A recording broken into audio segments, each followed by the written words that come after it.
Hi friends, welcome to the Sports Ocean. This is our last unit of paper 2 which is lower extremity injuries and exercises.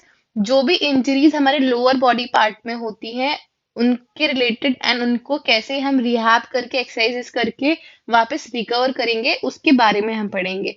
So let's begin.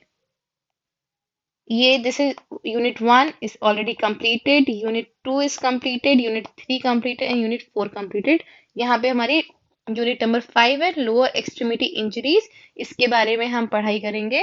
So first is lower limb and abdomen injuries. Lower limb abdomen injuries, hip adductor strain, dislocation and strapping. Hip, इसमें आप इसका diagram दे सकते हैं. ये spine है आपकी, ये आपकी पेल्विक बोन है, स्केरम है, कॉक्सी है, प्यूबिस, हिप, फेम्यूर हमारी लॉन्गेस्ट बोन होती है जो थाई में होती है, एंड एसेटेबुलम बॉल. इस चीज को इस जगह से. देन मेजर कंपोनेंट्स क्या है? Ball and socket joint. This is abductor muscle जो इधर पे प्रेजेंट होती है, एंड लिगामेंट्स. लिगामेंट्स हमने अभी बात की थी जो कि बोन टू बोन होते हैं. इसका फंक्शंस क्या होते हैं? आपको मूवमेंट करने में हेल्प करता है, स्टेबिलिटी प्रोवाइड करता है, और वेट बेयरिंग मतलब वेट, अगर जब कोई भी वेट उठाते हैं तो उसको उठाने में सपोर्ट करता है. Next is abductor strain. मैंने आपको बताया था कि एबडक्टर यहाँ पे ये वाला एरिया है, यहाँ पे स्ट्रेन आना मतलब यहाँ पे पेन होना या फिर आपकी बोन में कोई इंजरी होना, इसको कहते हैं एबडक्टर स्ट्रेन. सो इसका ये होता कैसे? ओवर स्ट्रेच हो जाना या तो टियर हो जाना उस किस में? एबडक्टर मसल में.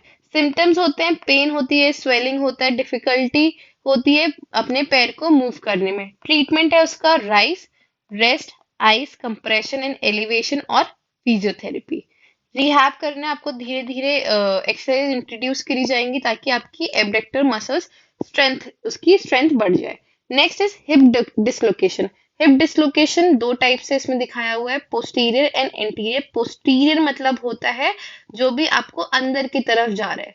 अंदर की तरफ आपका जब ये जो बॉल एंड सॉकेट का लोकेशन है वो चेंज हो रहा है. ये पैर देखो अंदर की तरफ आ गया है, यहाँ से ये अंदर की तरफ आ गया. एंटीरियर मतलब बाहर की तरफ. ये आपका जो बॉल एंड सॉकेट का जो लोकेशन है वो मूव कर चुका है बाहर की तरफ. ये तो इसका क्या डेफिनेशन है? डिस्प्लेसमेंट होना, जिस जगह है उस जगह से हट जाना of the hip joint ball from the socket. ये जो मैंने आपको ये चीज बताई थी. इसके सेंटेंस क्या है? सीवियर पेन होगा, आप चल नहीं पाएंगे, मूव नहीं कर पाएंगे, और ये आपको दिखेगी प्रॉपर. ये भी जो भी डिफॉर्मिटी है, जैसे ये पैर टेढ़ा हो गया, तो ये चीजें आपको नोटिसेबल होंगी.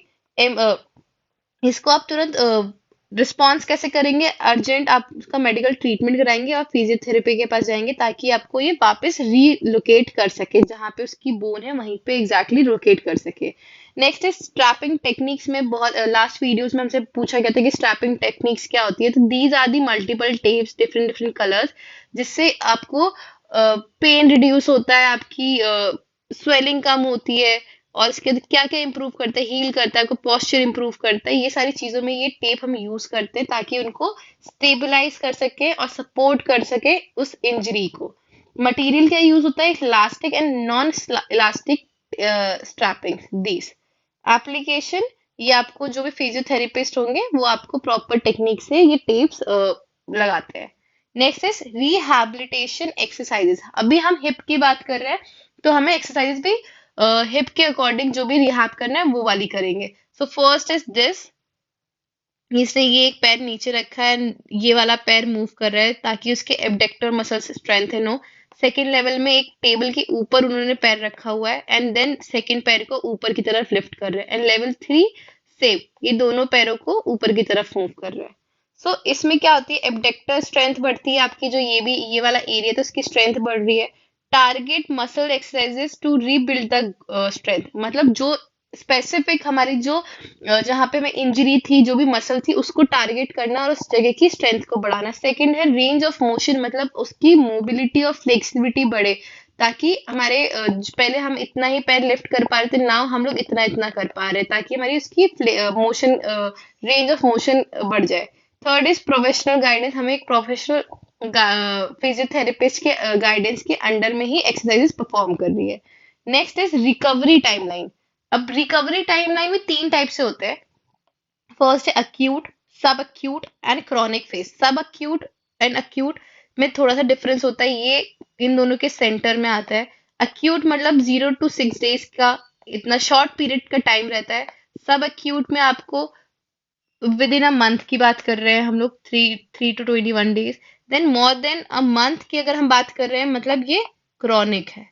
ठीक है, तो एक्यूट में आपको तुरंत ट्रीटमेंट मिल जाता है, तुरंत रेस्ट करोगे तो ठीक होने के चांसेस होते हैं। सब एक्यूट में आपने थोड़ी एक्सरसाइजेस वगैरह करी, थोड़ा थोड़ा धीरे धीरे एक्सरसाइजेस करी, तो उससे भी आपका रिकवरी हो जाएगी। क्रॉनिक मतलब आपको बहुत ज्यादा टाइम लगेगा और आपको उसको वापस अपनी एक्टिविटी में आने के लिए आपको एक प्रोफेशनल गाइडेंस की जरूरत है। Next is prevention strategies. हम हर वीडियोस में देख रहे हैं प्रिवेंशन स्ट्रैटेजी सबकी ऑलमोस्ट सेम ही होती है कि आप प्रॉपर वार्म अप करें, आप एक्सरसाइजेस करें, प्रॉपर टेक्निक का यूज करें। So these are the prevention strategies. Next आते हैं हम नी इंजरीज पे। नी इंजरीज के डिफरेंट डिफरेंट टाइप्स होते हैं। एसीएल होता है, ये iliotibial band syndrome, meniscus injury, runner's री, ये जो आपको रेड रेड पार्ट दिख रहे हैं, एंड टेंडिनेट्स। ये सारी नी इंजरीज के टाइप है। कॉमनली क्या क्या होती है, स्प्रेन आ जाता है, स्ट्रेन आता है, स्ट्रैपिंग हो जाता है। सिम्टम्स हैं कि पेन होगी, स्वेलिंग होगी, इंस्टेबिलिटी हो जाएगी। ट्रीटमेंट हमारा rice, rest, ice compression, elevation and physiotherapy. And उसके बाद हमें रिहैब करना है, वो एक्सरसाइजेस करनी, ताकि उसकी स्ट्रेंथ और फ्लेक्सिबिलिटी वापस हम गेन कर सके। नेक्स्ट आता है एंकल इंजरीज। एंकल इंजरीज जब आपका पैर अंदर की तरफ मुड़ता है, इसको बोलते हैं इन्वर्जन। इससे आपका वेयर और टेयर होने के चांसेस होते हैं। आइवर्जन मतलब जब आपका पैर बाहर की तरफ मुड़ता है। एंड हाई एंकल स्प्रेन मतलब जब आपका पैर पूरा ऐसे ट्विस्ट हो जाता है, घूम जाता है। Same common injury, sprain, strain and strapping. Symptoms हैं pain, swelling and difficulty in moving.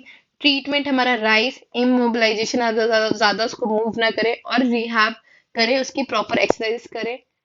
और नेक्स्ट आता है एब्डोमिनल वॉल कंट्यूजन। कंट्यूजन मतलब होता है जब ब्लड एक जगह पे स्टॉप हो जाता है और जम जाता है, जब आपको नील पड़ने को कहते हैं हम कंट्यूजन। तो इसका डेफिनेशन है bruising of the abdominal wall due to trauma. कब होता है नील, कब पड़ती है, हमें सडनली कुछ भी हिट करता है या लग जाती है, उससे हमें नील पड़ जाती है और वहां पे ब्रूज पड़ जाता है। सिम्टम्स होते हैं पेन होता है, स्वेलिंग होती है, टायर्डनेस होती है। इसका ट्रीटमेंट है रेस्ट करो, आइस लगाओ, और उसका पेन में या तो फिर कोई मेडिसिन ले लो। Next is abdominal muscle pain. Abdominal muscle pain जब होता है तब हमें एकदम वापस, जैसे ये झुक के बैठ गई है, तो उसको प्रॉपर वापस फ्लेक्स, मतलब वापस खड़े होने में दिक्कत हो रही है, क्रैम्प्स आ रहे हैं, वहां पे स्वेलिंग या तो ब्रूजेस पड़ जाएंगे। और उसके बाद तुरंत आपको एकदम इमिडिएटली पेन स्टार्ट हो जाएगा। ये कब होता है, अगर आपने ओवर स्ट्रेच कर लिया है अपने मसल्स को, एब्डोमिनल मसल्स को, या फिर चोट लग जाती है, इसलिए। सिम्टम्स हैं पेन होती है, स्वेलिंग होती है, डिफिकल्टी होती है पेट का जो भी मूवमेंट होता है वो करने में। इसके ट्रीटमेंट भी राइस है, pain management, gradually return to the abdominal exercises, मतलब धीरे धीरे हम वापस से एक्सरसाइजेस को करें जो हमारी एब्डोमिनल को सपोर्ट करती है। नेक्स्ट है strapping techniques for knee and ankle. Taping किस किस तरीके से की जाती है वो है, ये फर्स्ट देखिए, अभी सेकंड देखिए, क्रॉस में की हुई है, लाइन में की हुई है। ये नी को ऐसे यू शेप में प्रोटेक्ट करके की हुई है। ये क्यों की जाती है, ताकि हमें स्टेबलाइज कर सके, सपोर्ट दे सके, किसको, जहां पे भी हमारा इंजर्ड एरिया है। मटेरियल क्या यूज होता है, elastic and non elastic strapping. Application, आपको जहां पे भी स्पेसिफिकली चोट है वहीं पे आप इसको यूज करेंगे। नेक्स्ट है रिहैबिलिटेशन एक्सरसाइजेस करनी है नी और एंकल के लिए। सो ये नी के लिए आप इनके नाम याद रख सकते हैं, strengthening quadriceps, hamstring exercise, improving range of motion. इससे क्या होगा, आपकी आपकी जो मूवमेंट है वो बढ़ जाएगी। देन एंकल के लिए balancing exercises, range of motion exercises. ये डिफरेंट डिफरेंट एक्सरसाइजेज हैं। ये लेटी हुई है एंड ये अपने पैर को लिफ्ट कर रही है। सेकंड, ये अपने यहाँ पैर को यहाँ से यहाँ लिफ्ट कर रही है। ये डिफरेंट डिफरेंट एक्सरसाइजेज है। ये एक्वाटिक थेरेपी है, पानी के अंदर वाली थेरेपी है।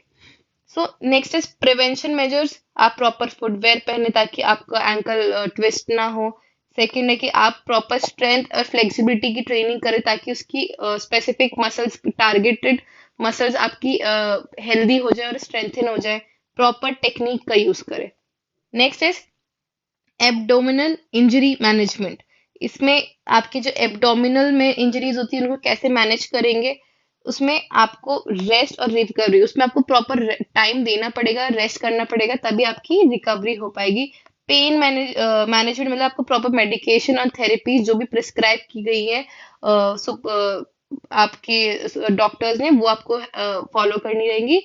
फिर gradual return to the activities, धीरे धीरे आपको अपनी नॉर्मल चीजों को इंटीग्रेट करके उस एक्सरसाइज को वापस से करना स्टार्ट करना पड़ेगा। ये हमारी एब्डोमिनल का डायग्राम है। Lungs, diaphragm, this one, heart, stomach, liver, ये सारी चीजें आप देख सकते हैं। Next is free exercises for limb, lower limb health. इसमें आपको कौन कौन से एक्सरसाइजेस है हिप के लिए, नी, एंकल एंड फुट के लिए, ताकि आपकी फ्लेक्सिबिलिटी इंप्रूव हो सके, आपकी स्ट्रेंथ इंक्रीज हो सके और आप इंजरी से प्रिवेंट हो सके। नेक्स्ट इज वार्म अप करें। सेम चीज, आप अगर आपको कोई भी इंटेंस एक्सरसाइज करने से पहले प्रॉपर वार्म अप करना जरूरी है, ताकि आपको आपकी इंजरी मिनिमाइज की जा सके। देन हिप स्ट्रेचिंग में आ जाती है। ये आपको यहाँ पे आपको नाम लिखने पड़ेंगे जब भी आपको कोई भी चीजों का क्वेश्चन पूछा जाएगा। अगर हिप स्ट्रेचिंग की बात की गई है तो pigeon pose, this is the pigeon pose, ये।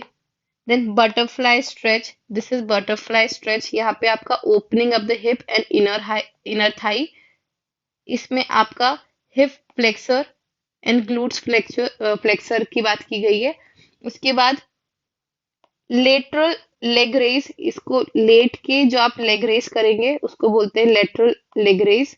देन ब्रिज एक्सरसाइजेस, आपको ऐसे लेट के टी शेप बना के आपको अपने ग्लूट्स और बैक को ऊपर की तरफ पुश करना होता है। Next is knee stretching exercises. हमें नी के लिए कौन कौन सी एक्सरसाइजेस करनी है, तो ये पहली रही quadriceps stretch, second is hamstring stretch. So this is quadriceps, आपको ये आगे की तरफ मूव करना है, ये आपकी ये मूवमेंट, दिस इज ये वाली मूवमेंट, तो सारी की सारी आपकी यहाँ पे आपका इसका इफेक्ट आएगा। हैमस्ट्रिंग मतलब ये थाई के पीछे वाला एरिया, इसको बोलते हैं हैमस्ट्रिंग, ठीक है। देन उसके बाद बॉडी वेट स्क्वाट्स, खुद की बॉडी वेट से जो आप स्क्वाट्स लगाएंगे।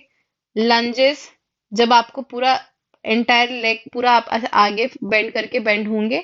ये सब आपकी नी स्ट्रेंथनिंग एक्सरसाइजेज हैं जिनके आपको स्पेसिफिक नाम लिख के आने होंगे। लंजेस, बॉडी वेट स्क्वाट्स, यहाँ पे क्वाड्रिसेप्स स्ट्रेच, हैमस्ट्रिंग स्ट्रेच, तो इस टाइप से। उसके बाद एंकल स्ट्रेचिंग एक्सरसाइजेस, उसमें एंकल का सर्कल आपको ये रोटेट करना है अपना एंकल अलग अलग डायरेक्शन में, ताकि आपकी मोबिलिटी इंक्रीज हो सके। सेकंड है काफ स्ट्रेच, ये आपका काफ स्ट्रेच हो रहा है यहाँ पे, उससे आपके एंकल को सपोर्ट मिलता है। नेक्स्ट है toe tapping and heel raise. So this is heel raise, आपने चेयर पकड़ खड़े ऊपर की तरफ आपको खड़े होना है, स्ट्रेच करना है, देन वापस अपनी पोजीशन पे आना है। And this is toe tapping, ऊपर जाना है फिर नीचे आना है। So next is foot stretching exercise. आपकी फुट के लिए कौन कौन सी एक्सरसाइजेस हैं, toe flexor stretching, plantar fascia stretch, ये सब आपको नाम याद रखने पड़ेंगे। जैसे ये एग्जांपल्स दिए हुए, टावल की हेल्प से इसने अपने टो को ऊपर की तरफ स्ट्रेच किया है। स्टैंडिंग काफ स्ट्रेच, ये खड़े होके वॉल पुश करके कर रहे हैं।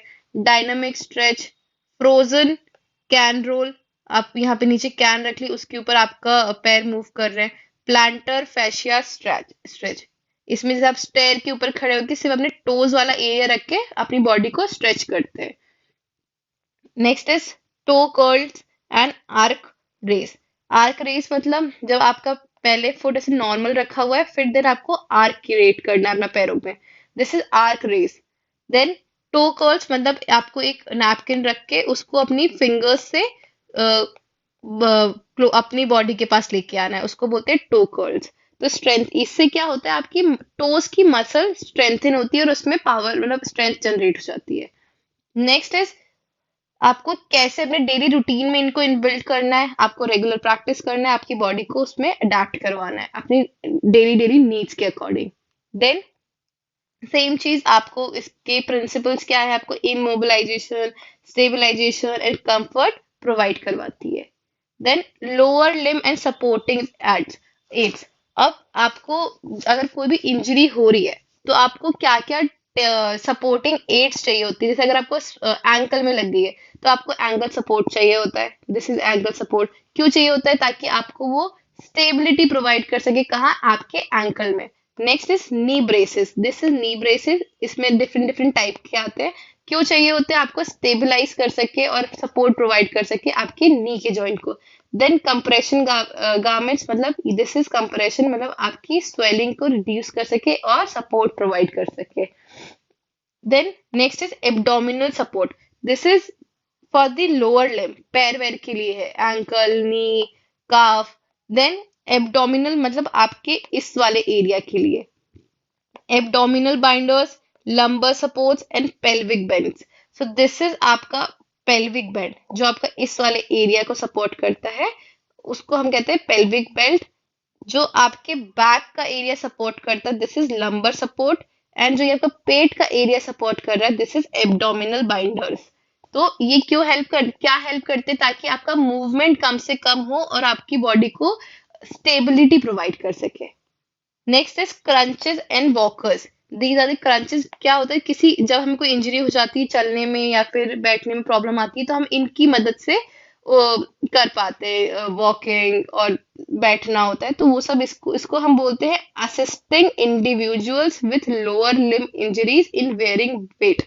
मतलब एक किसी भी इंडिविजुअल को हेल्प करता है वॉक करने में, किसी भी चीज में, या फिर सामान उठाने में। मतलब बेयरिंग वेट्स, मतलब कि जब भी वो कुछ भी फंक्शन परफॉर्म कर रहा है तो उसको हेल्प करता है।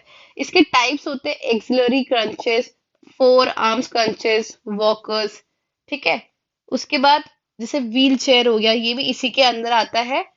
देन ये ये किस लिए काम आता है? व्हील चेयर किस लिए काम आता है? आपके जब लोअर लिम इंजरीज होती हैं, मतलब पैरों की डिफॉर्मिलिटीज होती है, उसके लिए हम लोग व्हील चेयर यूज करते हैं। मतलब कोई चल नहीं पा रहा है प्रॉपरली, तो हम व्हील चेयर का यूज करते हैं।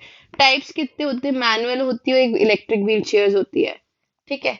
Then assistive devices for gait. अब गेट मतलब हमें जब खुद से हम कोई काम ना कर पाए, दूसरे की किसी दूसरी चीज की मदद चाहिए होती है, उसको हम कहते हैं गेट डिवाइसेस ट्रेनिंग। तो जैसे कैनीस, दिस इज कैनीस, ये जो हम आपने नोटिस किया होगा कि बहुत ओल्ड पीपल इसको पकड़ के चल रहे होते हैं। Then second is walker with wheels, these are the walkers. Crunches and alternative, these are the crunches. So आप इनके डायग्राम देख के इनकी एक बार डेफिनेशंस पढ़ लेंगे तो आपको कन्वीनियंट हो जाएगा लिखने के लिए। नेक्स्ट इज सेम चीज है, एब्डोमिनल एंड लंबर ब्रेसिंग। जो हमने अभी जो बैंड्स पढ़े थे, जो हमारे एब्डोमिनल पेट के एरिया के लिए या फिर पीठ के एरिया के लिए जो हमने ब्रेसेस लगाए हुए थे, तो उनका क्या होना चाहिए? वो कस्टमाइज्ड होने चाहिए, जो आपकी बॉडी का साइज है उसके अकॉर्डिंग ही होनी चाहिए। ठीक है। देन आपकी करेक्ट पोस्चर, जहां पे आपको सपोर्ट चाहिए उसी के अकॉर्डिंग वो बेल्ट होना चाहिए। ठीक है। तो ये सब चीजें भी आपको ध्यान रखनी चाहिए। नेक्स्ट आपको रिहैब करना है, एक्सरसाइजेस करना है। क्यों? क्योंकि जो भी आपको इंजरी हुई थी, आप उसको वापस अपनी बैक टू पोजीशन ला सके, अपने उसको मसल को स्ट्रेंथन कर सके और धीरे धीरे आप उस चीज में प्रोग्रेस कर सके। उसके बाद आपको इंडिविजुअल केयर खुद से करनी पड़ेगी, जो भी स्पेसिफिक इंजरी है उसके अकॉर्डिंग। और आपको रिस्क ऑफ इम्प्रॉपर यूज, मतलब आपको करेक्ट एप्लीकेशन ही करनी, इनकरेक्टली फिर से वही चीजें नहीं करनी है। Second is emergency response. आपको कभी भी कोई इंजरी होती है तो आपको तुरंत एक्शन लेना है उस इंजर्ड एरिया का, और उसका मूवमेंट जो भी है वो कम से कम करना है, और अपने उस इंजरी के बाद मेडिकल असिस्टेंट के लिए आपको हेल्प मांगनी है। नेक्स्ट इज रिहैब करना, रिकवरी करना, फिजियोथेरेपी करे, प्रॉपर सपोर्टिव एक्सरसाइजेस करे जो उस एरिया को हेल्प करेंगी। देन हमें किस तरीके से वो चीजें रिहैब करना है, जो भी पेशेंट की इंडिविजुअली नीड है, जो कंडीशन है, उसके अकॉर्डिंग ही हमें चीजें करनी है या फिर एक्सरसाइज करनी है। देन इन अ प्रोग्रेसिव वे हमें ग्रेजुअली बढ़ना है, एकदम से नई एक्सरसाइज करनी है सारी की सारी, और प्रोफेशनल से कंसल्ट करके करनी है। So here